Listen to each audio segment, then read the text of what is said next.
Good morning dear students. આજે આપણે ધોરણ 11 ઇંગ્લિશમાં યુનિટ 7 રીડ 2 ફર્સ્ટ એડ વિશે વિગતવાર શીખીશું. વિદ્યાર્થી મિત્રો, ફર્સ્ટ એડ એ ટર્મથી આપ સૌ પરિચિત છો કે ફર્સ્ટ એડ આપણે કોને કહીએ છીએ. તમે જાણો છો કે જ્યારે કોઈ પ્રકારની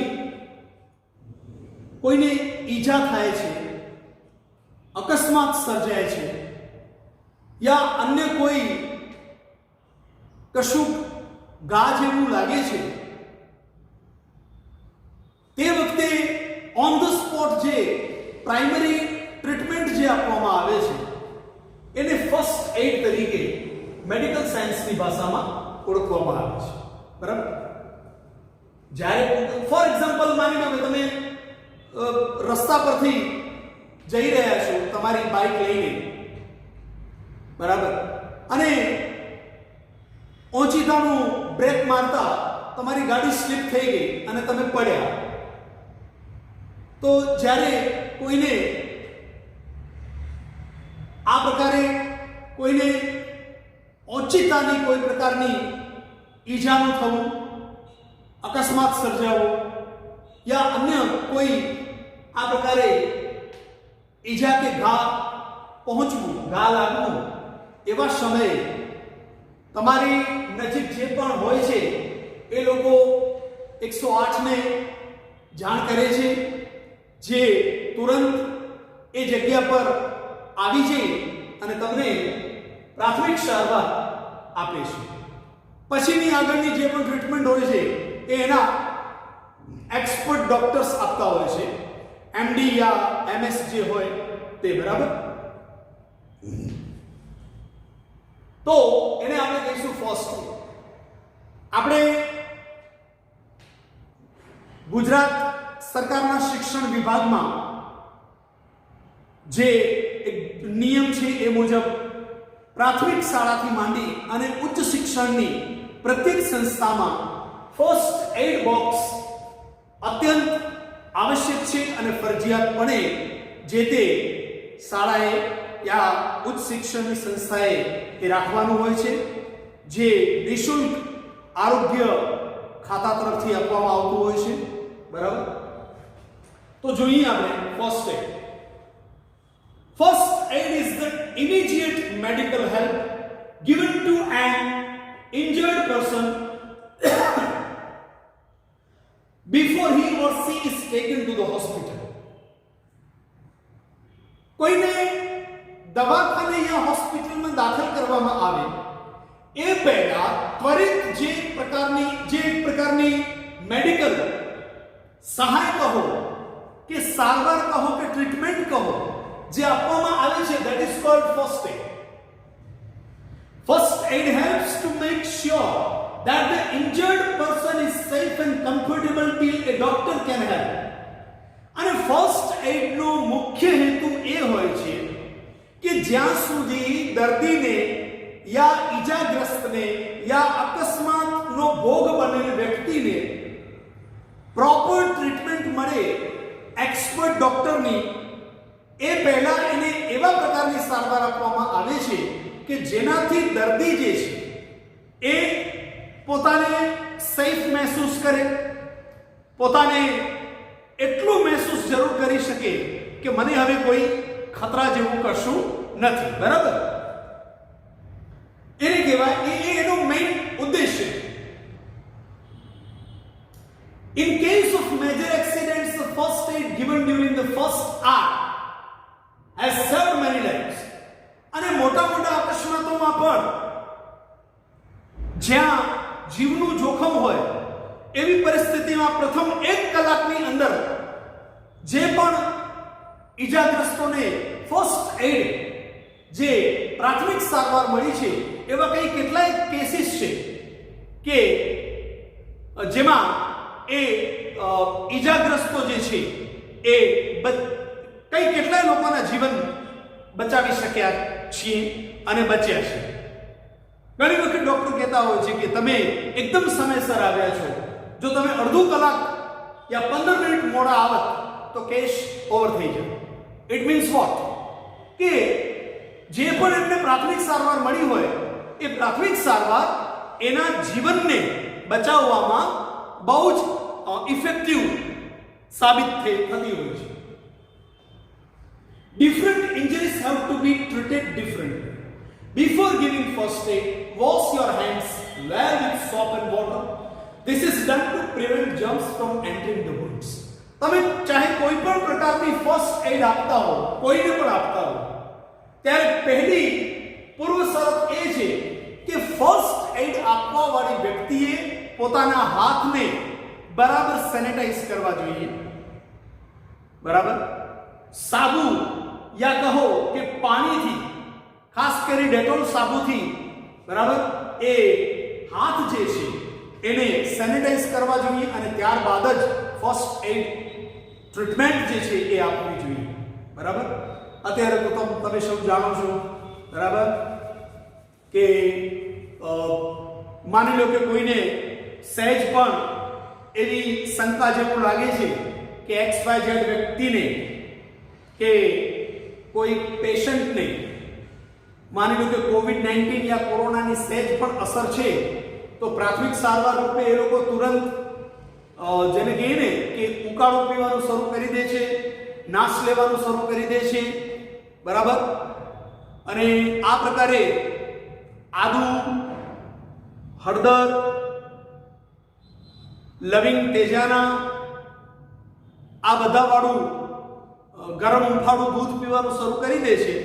તો આ એ પણ એક પ્રકારની, ખાસ કરીને જેમાં વિટામિન સી વધુ હોય, બરાબર, જેમ કે લીંબુ શરબત, બરાબર, orange juice, so and so, એ પ્રકારનું ખાવા પીવાનું શરૂ કરી દે છે. તો એ પણ એક પ્રકારની ફર્સ્ટ એડ કહી શકાય, કારણ કે એનાથી જે છે એ કોવિડ જે છે એની અસર નબળી પડી જાય છે. બરાબર?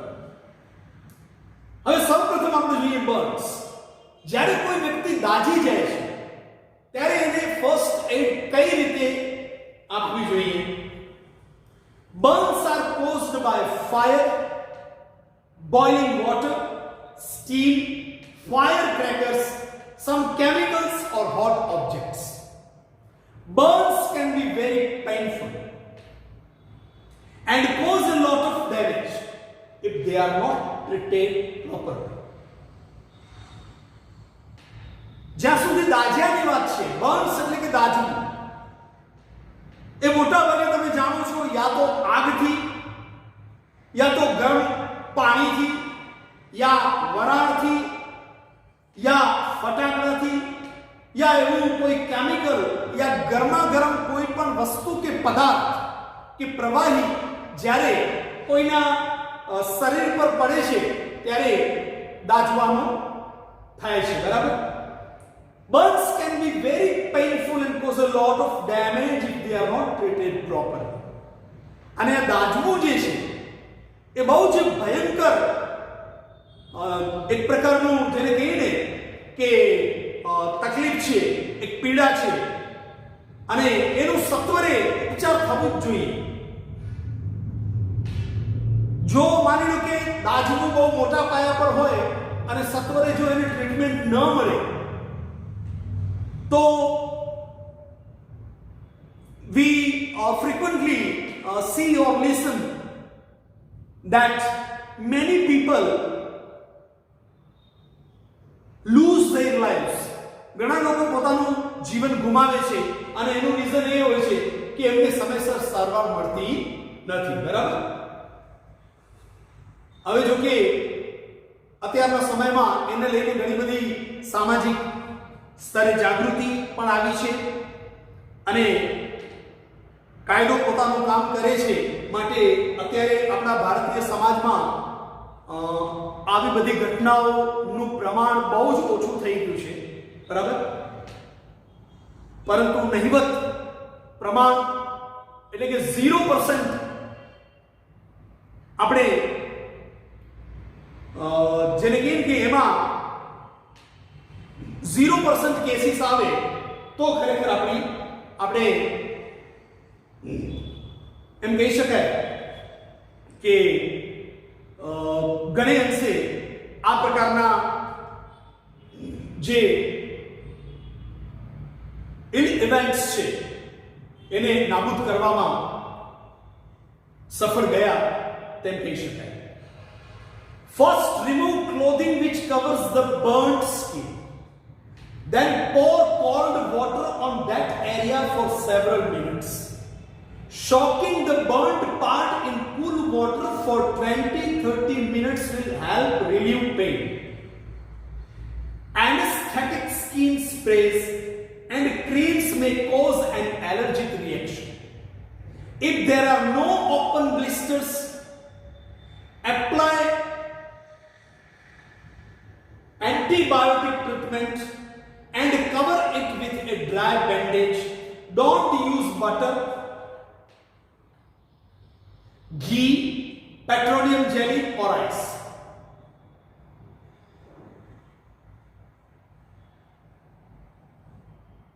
આમાં પેરેગ્રાફમાં એટલું કહેવામાં આવ્યું છે કે સૌપ્રથમ તો માની લો કે જે કોઈ વ્યક્તિ દાજે છે તો માની લો કે કોઈનો પગ દાજ્યો છે તો સૌપ્રથમ એ પગને જે કવર કરેલ છે એ કાપડને પહેલા તો દૂર કરવો જોઈએ, બરાબર. અને ત્યાર પછી ત્યાં પગનો જે ભાગ દાજ્યો છે ત્યાં બને ત્યાં સુધી ઠંડુ પાણી જે છે એનો છંટકાવ કરવો જોઈએ. 20 થી 30 મિનિટ આ પ્રકારે પાણીનો છંટકાવ કરવાથી યા પગના એ ભાગને પાણીમાં ડુબાડી રાખવાથી મહદ અંશે જે પીડા જે છે એ એમાંથી રાહત મળે છે. ઘણા લોકો જાણે અલગ અલગ પ્રકારના સ્પ્રે અને ક્રીમ તુરંત લગાડતા હોય છે જે ખરેખર સ્કિનને ઘણી વખત કન્વેનિયન્ટ યા ફેવરેબલ ન લાગતા એના રિએક્શન્સ આવે છે. માટે એવું કરવું જોઈએ નહીં. અને બને ત્યાં સુધી if there are no open blisters, માની લો કે જ્યાં તમે દાજ્યા છો ત્યાં કોઈ મોટા કોઈ દાગ કે એવું કશું જ નથી કે કોઈ ઘા, તો તમે એન્ટીબાયોટિક જે ટ્રીટમેન્ટ છે અર્થાત જે દવાઓ છે, બરાબર, એને પણ તમે લઈ શકો અને એક કોરા એવા કાપડની મદદથી તમે એ પાર્ટને થોડોક સમય જો કવર કરીને રાખશો તો એ આપોઆપ રિકવર થઈ જશે, બરાબર.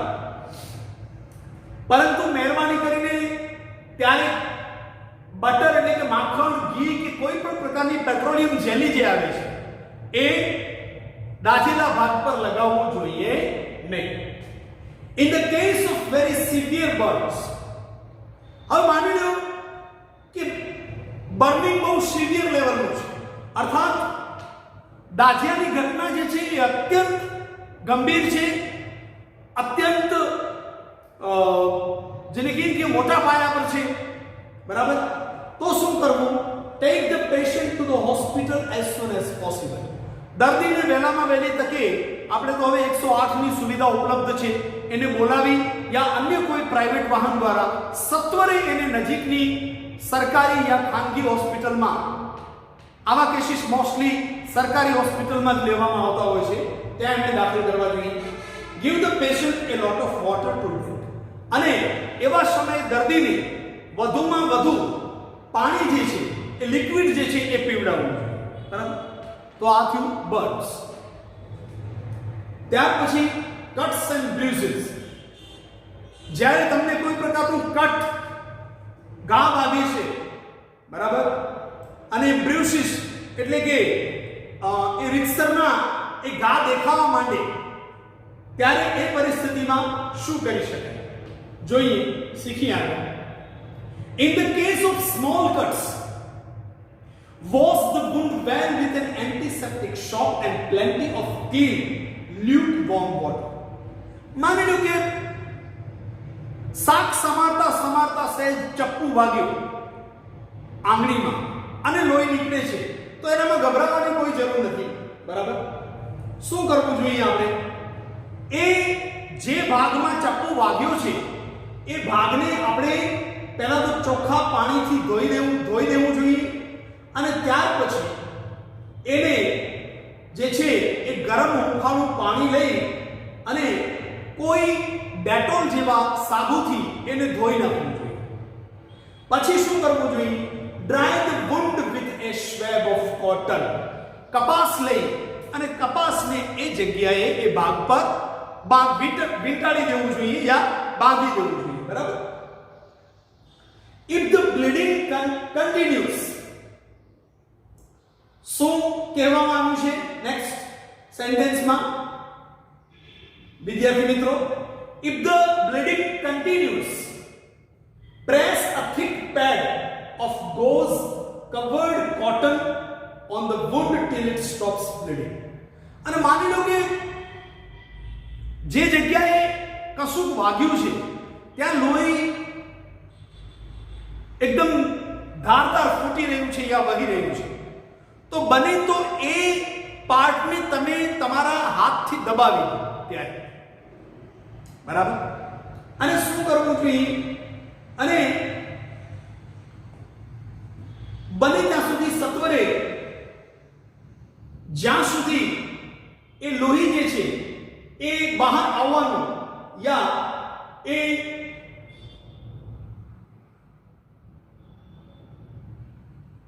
બ્લીડિંગ જે છે એ બંધ ન થાય ત્યાં સુધી એ ઘા જે છે એના પર યા તો કાપડ યા તો જેને કહીએ કે કપાસ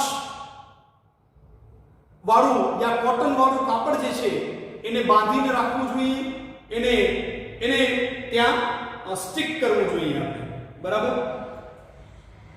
apply an antiseptic cream and cover the wound with cotton. અને ત્યાં આપણે શું કરી શકીએ કે ઘરમાં આપણી પાસે એન્ટીસેપ્ટિક ક્રીમ જેમ કે સોફ્રામાઇસિન છે, બરાબર છે, પછી નિયોસ્પોરિન છે અને એવી કઈ કેટલીય છે, બરાબર? તો શું કરી શકાય? તો કે એ એન્ટીસેપ્ટિક ક્રીમ લગાવી અને ત્યાં શું કરવું જોઈએ? જે કોટન વાળું કાપડ જે છે એનાથી પાટો બાંધી દેવો જોઈએ. Use bandage if the cut is big. અને જો કટ બહુ મોટો હોય તો તમને ખ્યાલ છે મેડિકલમાં બેન્ડેજ મળે છે, બરાબર? તો એ બેન્ડેજનો પણ ઉપયોગ કરી શકાય. Change it daily. બેન્ડેજને શક્ય હોય ત્યાં સુધી દરરોજ બદલવી જોઈએ ગરમ પાણીથી ધોયા પછી. Don't keep the wound open. અને ત્યાં સુધી એ જે ભાગ પર ઘા વાગ્યું છે એ ભાગને ખુલ્લો મૂકવો જોઈએ નહીં. If the cut is deep, અને માની લો ઘા જો ઊંડો છે, clean it with soap and water.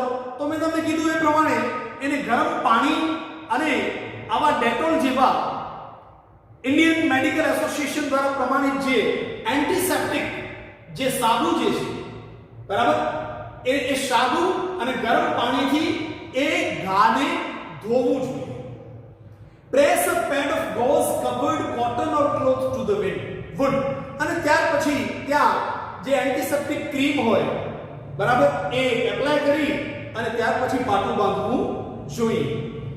ગરમ પાણીથી ધોવાનું રીઝન એ છે કે એનાથી જે પણ જર્મ્સ હોય છે એ ઘા પર એ બધા મરી જાય છે અને આપણું ઘા જે છે એ સત્વરે જે છે એ હીલ થાય છે, એ રિકવર થાય છે, એ સ્વસ્થ બને છે.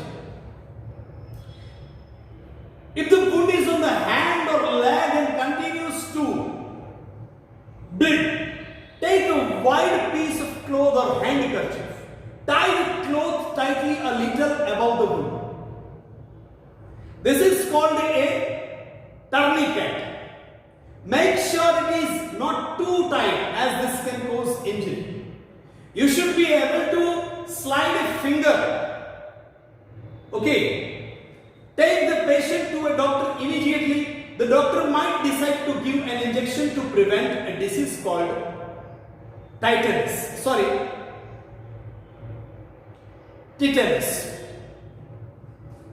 તો માની લો કે હવે ઘણી વખત ઘા જે છે એ તમને હાથ યા પગ પર છે, બરાબર? તો શું કરવું જોઈએ?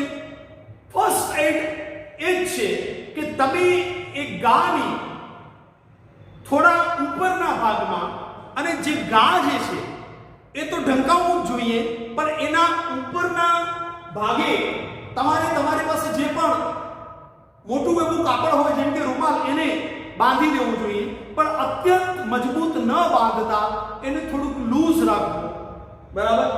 અને ત્યાર પછી નજીકમાં જ્યાં પણ ડોક્ટર હોય, કોઈ ક્લિનિક કે હોસ્પિટલ હોય, ત્યાં દર્દીને લઈ જવું જોઈએ, જેથી કરીને એવા કેસીસમાં, એવા મામલામાં યા એવા સમયે ડોક્ટર જે છે એ જરૂરી ઇન્જેક્શન આપતા હોય છે, બરાબર?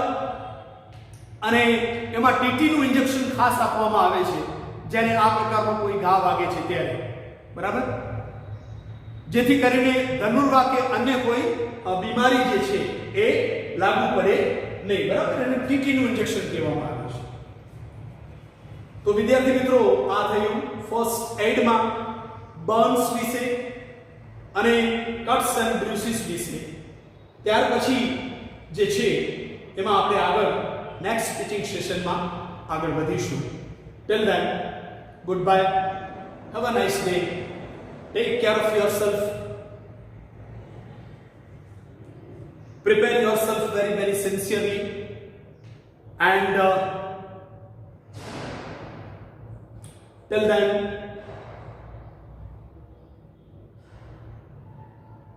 do like, share and subscribe our channel so that more and more students can benefit from these teaching sessions and can benefit in their study. Till then, thank you so much.